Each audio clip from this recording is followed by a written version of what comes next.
So I'm thinking of starting a training log. Now I know training logs are like notoriously boring on YouTube, especially when it's just people working out and nothing else. But I think I know enough stuff and I've read enough and I've been doing this for long enough that I could always at least include something that's interesting or at least valuable to you so that it's a little less boring. So here it is.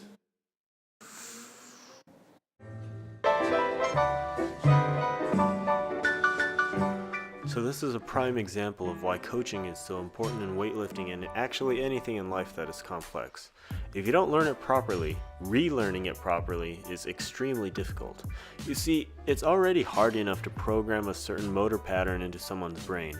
It's 100 times harder to erase that motor pattern and bad habits and reprogram good habits. And when you don't optimize your fundamentals and technique, you will peak your potential very early on in your development. You see, the interesting thing about technique is that when you perform more complex tasks, or in this case, increase the load, you need to trust your technique even more. When you perform a snatch, you aren't going to change your mechanics or technique every time you increase the weight. Sure, you're going to have to produce more force, but you are going to have to stick to your technique even harder. A good guideline is not to practice until you get it right. Rather, practice until you can't get it wrong. So now I'm over here like a derp, just doing drills instead of increasing the load because I can't snatch anymore. So now I'm doing no feet snatches.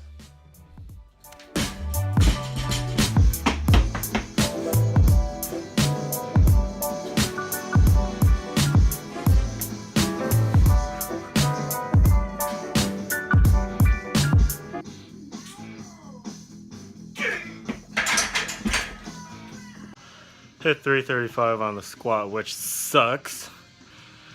But gotta be patient and play conservative so that my back heals properly.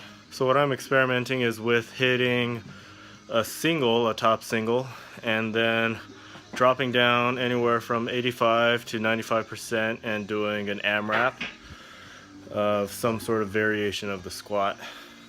Now the reason why I